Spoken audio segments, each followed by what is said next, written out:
Good afternoon. It's Friday, August 9. I'm Herman Green with your midday news. If you're watching online at onespotmedia.com, a very special welcome to you. The parliamentary opposition is calling on the Integrity Commission to move on to its next steps in relation to the statutory declarations of Prime Minister Andrew Holness if it's unable to clear the filings. The declarations should have been submitted 5 months ago, after which the Commission would verify the submission and publish a summary. Prime Minister Holness admitted that his declarations were late. However, the Commission is yet to publish the summary of his filings as required by law. General Secretary of the PNP, Julian Robinson, says the Commission's examination of the documents submitted by Mr. Holness should not be allowed to go on indefinitely. For patients, but it's important for persons to know we are about 5 months after the deadline which is provided for these reports to be sent to the Integrity Commission. And if the issues can't be resolved, then they need to determine the further action they take. Mr. Robinson says it's not acceptable that Jamaicans are being asked to exercise patience in relation to the matter. It's important to remember the time frames. We all had to submit by March 31st. So these are documents that would have been in the possession for 4 going 5 months. Many of us have had queries, follow-up questions, provided data, gone to sit down with them, provided explanation, gotten clearance. There must be reasons why, even after 4 or 5 months, we are in this position with the Prime Minister's declaration. After examination of the statutory declarations, the Integrity Commission can either publish a summary report or refer the matter for further investigation. On Wednesday, the Prime Minister said he would make the information public at the end of the week if the Commission does not release it. However, the opposition says this would not be satisfactory as the filings must be cleared by the Commission. Contrasting results from 2 polls as to who would be the better leader of the People's National Party. It comes as the race for the top job in the PNP gets into final gear for the September 7 presidential elections. Dr. Peter Phillips's one PNP camp released a Bill Johnson poll a few hours ago showing a tense battle between Dr. Phillips as party leader and Prime Minister Andrew Holness. The poll asked if general elections were held today and Peter Phillips was the party leader of the PNP and opposition leader, who would you vote for? The results showed a 2% gap. 34% of the respondents voted for Mr. Holness, while 32% said Dr. Phillips. However, 10% of the respondents remained undecided, while 22% decided that they would not vote. This is in contrast to the Rise United camp's poll results, which were released on Wednesday. Their Don Anderson poll showed a strong favorability towards their candidate, Central Manchester MP Peter Bunting. It indicated that Mr. Bunting had a 36% chance of beating Mr. Holness in the next general elections compared to Dr. Phillips's 16%. The Bill Johnson poll was commissioned by the one PNP camp as they refuted and challenged the Bunting camp's poll results. The Bill Johnson's poll also suggested that if Mr. Bunting was the leader of the opposition, he would be defeated by Mr. Holness. Those results showed that Mr. Bunting would receive 27% of the votes compared to Mr. Holness's 36%. The poll had a sample size of 1,000 with a margin of error of plus or minus 3.5%. It was conducted between August 2 and 4. And the competition is heating up in the opposition People's National Party as the new Don Anderson and Bill Johnson polls have sparked fresh discussions in the upcoming PNP presidential elections. It's less than a month to go before PNP delegates will choose between incumbent Dr. Peter Phillips and challenger Peter Bunting. Lisa Hanna, a member of the One PNP campaign led by current party leader Dr. Peter Phillips, commented on the differences in the 2 polls. She says the Bill Johnson poll has reflected her confidence in her candidate to hold strong in the PNP presidential election. What that poll has significantly done is demonstrate how methodical, strategic, and certainly how the country views Peter Phillips and the People's National Party against the Jamaica Labour Party. Although the Bill Johnson poll still showed Peter Phillips losing to Andrew Holness, it also predicted Phillips had a better chance at challenging Holness. However, the Don Anderson polls indicated that Peter Bunting would be best suited to lead the PNP at this time. MP Lisa Hanna says the poll was expected.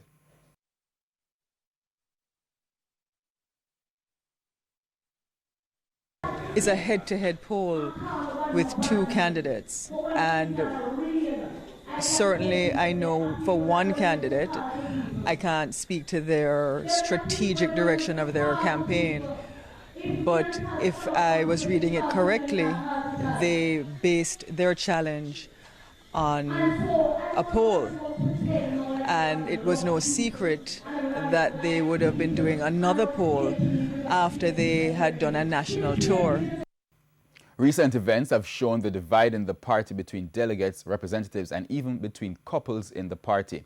Lisa Hanna says PNP members need to choose a better medium to air their grouses and deal with them. Sometimes teeth and tongue will clash. Listen, you know, I have taken a deliberate decision. I will not have any kind of public confrontation or discussion with another comrade. If I have that issue, I call them personally. Over $20 million is to be spent to improve the Spanish Town Hospital in St. Catherine. The announcement came via a press release from the Southeast Regional Health Authority, SERA, on Thursday. According to the Health Authority, the funding for renovations comes at a time, or rather at an opportune time, when the hospital has been experiencing issues with shortages of beds, long waiting periods for some patients, and an ongoing investigation, Spanish Town Hospital versus nursing homes. Over the past month, several hospitals, including the Spanish Town Hospital, have received donations to recommission elevators at the facilities and other structures which are currently underway. Some of the works include painting, meshing of windows, masonry, and carpentry work. Sarah says patients may experience some delays in services due to the renovations, which is expected to last approximately 2 months. And we now take a break here on the Midday News, but please stay with us. We have more news after these messages.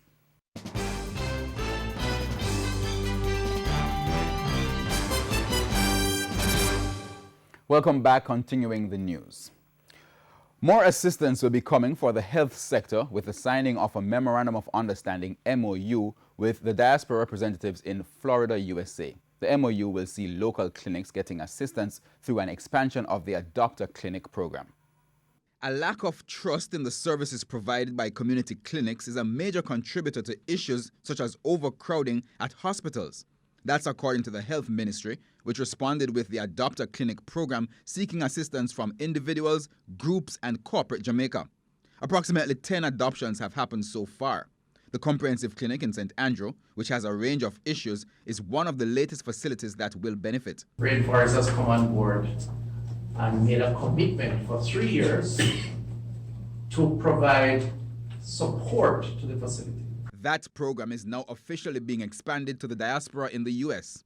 Speaking at the MOU signing ceremony for the Adopt a Clinic program and the Jamaica Moves initiative in South Florida, Health Minister Dr. Christopher Tufton sought to sell the idea there. It's for anybody who is so interested. But in recognition of the diaspora's interest in Jamaica and in giving back, particularly in health and education, it is a good way for that give back to take place. A number of community leaders signed agreements to adopt clinics across Jamaica. One entity, the Kagra Foundation, committed to adopting 4 clinics in the parishes of St. Catherine, St. Anne, and Manchester. The program has already been extended to the diaspora in other areas, including the United Kingdom. The health minister says that has been working successfully so far. The facilities that have been adopted by diaspora, and most of the diaspora that have adopted so far out of the UK, have been facilities where diaspora members originate from. So people come from Westmoreland and they remember going to that facility. There's an emotional attachment and they tend to say, listen, that's the one I want to help because that's where I grew up, or my grandmother is, or my relatives still are. And it seems to have worked out very well because beyond the giving, there's an emotional attachment which does well. The ceremony also marked the launch of the South Florida 5K Run, which will take place in 5 cities, aiming to attract adoptions for at least 5 additional clinics in Jamaica. The 5K Run will take place on October 5th this year. Herman Green, TVJ News. The Ministry of Agriculture says there's no need to worry amid concerns by the Jamaica Agricultural Society, JAS, that the local market for pork has dwindled significantly. Minister without portfolio in the ministry, J.C. Hutchinson, believes the decline will be short-term. Speaking with TVJ News earlier this week, JAS President Lenworth Fulton said pig farmers have scaled back on the rearing of pigs while some farmers have exited the industry. But Mr. Hutchinson says the industry is going through cyclical changes and expressed optimism that it will recover.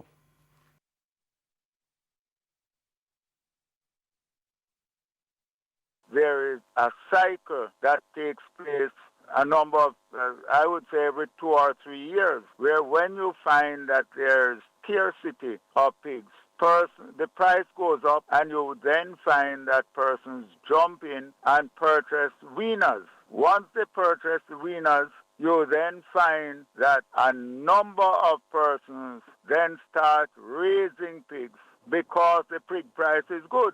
After that, everybody is in the pig business. And when they are in there, you find that there is then a glut. And it then goes back down where the price for pigs then falls. And after that, it goes back into the cycle again. He also responded to calls by the JS president for an investigation to ascertain whether pork meat is entering the country illegally. I can't say that there is none entering because there could be pork meat entering, but we can't say it is because, you know, there are quite a number of things that do come into the country illegally. But there's no permit that has been issued for the importation of pork. 3 months after a section of the Seafort High School in St. Thomas was damaged by fire, a $17.8 million contract has been signed for the reconstruction of the classroom block that housed the Visual Arts Department. It's expected to be completed in 120 days. The Jamaica Fire Brigade said the May 4 fire was caused by an electrical short circuit. And we go now to news and sports. A major football stakeholder has criticized the JFF over its handling of women's football. Vice President of the Kingston and St. Andrew Football Association, Carvel Stewart, says the local governing body has disrespected women's football and it's time they start to pay attention to its development. Trishana McGowan tells us more. When the current JFF administration took office 2 years ago, Carvel Stewart was one of those who fully supported the Michael Ricketts-led body. But as the clock ticks on Ricketts' tenure in office, Stewart has distanced himself even further. According to Stewart, in the 2 years of the current administration, there has been no technical program or anything done with youths, hence the neglect of female players. So we started the female football with a national competition without any grounding in the parishes or anywhere else. And we turn around and we talk about schools. Schools is for people to be educated. Don't tell me about the school system grounding the girls in football. We need to have a program that is similar to the boys so that the development is carried through from that early age. But where the JFF has fallen down, CASAFA is ready to give the girls a lift. We will now have to start a women's league in Kingston and St. Andrew because what we see happening with this women's competition that they're struggling to get not just the sponsorship, but after the sponsorship, top clubs into that league because of how they've gone about it. There was no plan. So you tell somebody a week before the competition, you have to hurry up and register so that we can have a competition. Stewart believes the National Women's League should be played over a similar period as the men's season. But they should be playing it as long as our Premier League, you know. In other words, anywhere else you go, that is what is happening.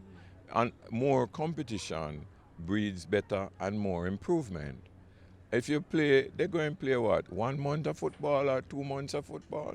If we're lucky, we need to be serious about what we're doing about the women. We're in fact disrespecting them. The National Women's Football League is set to start on September 11 and runs for a month. Trishana McGowan, TVJ Sports. And that's your midday news. I'm Herman Green. Join us at 7 for the primetime news package. On behalf of the news, sports, and production teams, good afternoon.